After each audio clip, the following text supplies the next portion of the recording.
Hi, I'm Chris Wardlaw for CarGurus, and this is the updated 2016 Infiniti Q50. This year, Infiniti gives the Q50 lineup new engines, among other changes. You can get a turbocharged 2-liter 4-cylinder or a twin-turbocharged 3-liter V6, either one paired with rear-wheel or all-wheel drive. A hybrid version of the Q50 also continues. Other upgrades include next-generation direct adaptive steering and a new dynamic digital suspension system, but my test car doesn't have either one of them. Why is that? Good question. For this test, I picked the base engine because that's what Infiniti offers in the most affordable lease deal, and that's likely to be the version of the Q50 that many people choose. So let's go for a drive and see what you can park in your own driveway for about $400 per month with no money down. The car I'm driving today is the Q50 2.0T. It's painted Hagane blue and it's got a stone leatherette interior. The base price is $34,855. That includes the $905 destination charge. Now on top of that, we've got the premium trim package, which is $3,700. And then it's also got the premium plus option group, which is another $2,150. That brings the total as tested price to $40,705. What's under the hood is a turbocharged 2-liter 4-cylinder engine. It's sourced from Mercedes-Benz, but they build the engine in Tennessee. And it's making 208 horsepower at 5,500 RPM, as well as 258 pound-feet of torque, which is available from 1,500 RPM to 3,500 RPM. Now, in addition to those powertrain figures, the engine's got idle stop technology, which basically shuts the engine off when you come to a stop at an intersection or you're sitting in traffic, and it's designed to help improve fuel economy and also reduce emissions. Now, the EPA says that this car should get 26 miles per gallon in combined driving. On my test loop, I got 26.3 miles per gallon, which is absolutely in line with expectations. Now, the rear wheels are driven in this car, and the power is flowing through a 7-speed automatic transmission. It's got downshift rev matching, but it does not have paddle shifters. It sure would be nice if there was a set of paddle shifters in this car. And drivers can choose between 4 different driving modes in the 2.0T model. They include standard, sport, snow, and then there's a personal driving mode setup that you can custom tailor to your own preferences. Now that the dynamic table is set, let's talk about what it's like to drive the Q50 2.0T. This is not a particularly refined engine. It's got direct fuel injection, and that creates this diesel-like clatter that's faintly audible, but is audible nonetheless, especially when you don't have the stereo system on. The idle stop technology isn't particularly subtle either. When it shuts the engine off or when it restarts the engine, the whole car shudders a little bit. So it seems like there's a little bit of a lack of refinement there as well. Now, the power is decent, but I wouldn't say it's any more than that.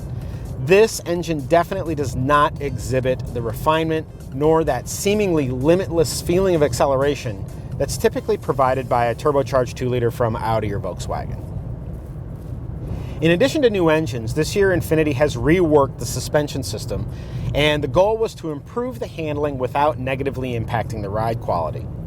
Now, the company says that the 2.0T specifically boasts changes that reduce lateral acceleration movement to deliver a flatter cornering attitude and improved grip. Plus, this car comes with something called active trace control, which helps to tuck the car into a turn in a tighter fashion, which kind of enhances the natural rotation of its rear-wheel drive platform. Now, what's the result of all this? Well, this car demonstrates really impressive handling and body motion control, coupled with a comfortable yet connected ride quality. It really is the best thing about driving this car, the suspension and the ride and handling mix. Another great thing about the Q50 is the brakes. I have absolutely no complaint about them, and when I ran this car hard down Mulholland Highway on a fairly warm day, they exhibited zero fade. Now, the only real fly in the ointment here, aside from the fact that the engine's a little bit dissatisfying and underpowered, is the steering. Now, this particular version of the Q50 is equipped with a speed-sensing hydraulic electric steering system, but it sure doesn't feel that way. It needs to be lighter and more effortless at low speeds, and it needs to have improved on-center feel and off-center response at higher speeds. And just in general, it needs to feel more natural and less artificial at all times. All right, let's switch gears, so to speak, and talk about the Q50's interior. In my opinion, one of the big selling points for the Q50 is the interior.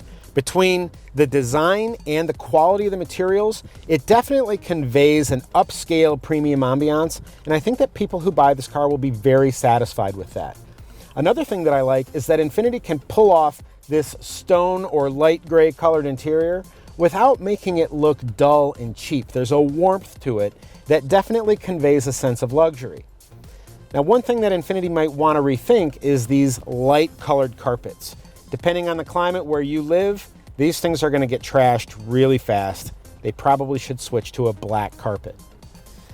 Now, despite the fact that the Q50's got a coefficient of drag measuring 0.26, which is fairly low, there is a lot of noise in this cabin. It's not wind noise. Instead, it's road noise and it's engine noise. And I think that Infiniti needs to do a better job of attenuating those things. Now, the front seats are very comfortable, but my test car costs more than $40,000 and it still has leatherette, which is basically a fancy word for vinyl. And there's no ventilation option here. So if you live in a humid climate, these seats are going to trap a lot of sweat. Now, leather is only $1,000 extra, but to get it on the Q50 2.0T, you've got to load the car up with all the option packages, and then you're talking about a $44,000 automobile. Now, as far as the back seat is concerned, the bottom cushion is agreeable, but the backrest is reclined a little bit too much. I'd much prefer a more upright seating position, even if it meant less headroom, and that would also provide a little bit more legroom in the back seat. Now, in the trunk, this car has got 13.2 cubic feet of cargo space. That's not a lot for a vehicle that is EPA rated as a mid-size car. Plus, the shape in there is not particularly useful either, and there's no way to open the trunk without actually using your hands.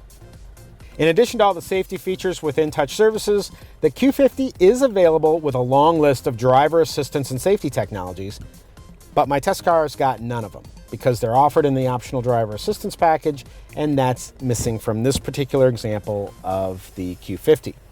Now, for $2,250, you can add it, and what it gives you is a predictive forward collision warning system, front and rear automatic emergency braking, a blind spot monitoring system with cross traffic alert, and a moving object detection system. You know, the kind of stuff you think would come standard on a $40,000 car. Now, some of the features that Infiniti offers for the Q50 are only available for V6 models, and that includes things like adaptive headlights, blind spot intervention, lane departure warning and prevention, something called active lane control, and pre-crash front seat belts. So if you want the safest Q50, get the V6 engine. As far as crash testing is concerned, it's incomplete for the new 2016 Q50. The Insurance Institute for Highway Safety did not carry forward last year's model's acceptable rating in the small overlap frontal impact test, and the federal government hasn't carried forward any of its frontal impact test results from last year either. Now, what that indicates to me is that Infiniti has made structural changes up front that are designed to improve on these results, but we don't know for sure right now if those changes are netting any improvements in terms of safety. Now, in terms of all other crash test rating parameters, the Q50 proves itself very safe in a collision. More than half of all luxury cars are leased, and Infiniti offers leasing deals on this, the Q50 2.0T Premium, as well as the more powerful Q50 3.0T Premium. Now, as we shoot this video review, the 300 horse twin turbo V6 in the 3.0T is going to cost you an extra $40 per month. And even though I haven't driven that car, my bet is that the extra cost is worth it.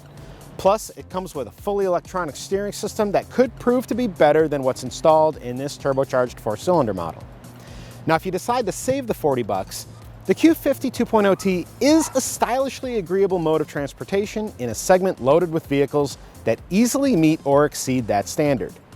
Prices do climb, and rapidly, when you add features that might rightly be expected as standard equipment though. Things like leather seats, a navigation system, and forward emergency braking. But hey, the Q50 2.0T looks upscale and it has a premium badge on it, so even the stripped down version conveys the right message to the right people, doesn't it? Be sure to check out my full review of the Q50 2.0T on CarGurus.com, And if you found this review helpful, please share this video and subscribe to our YouTube channel. For all of us at CarGurus, thank you for watching.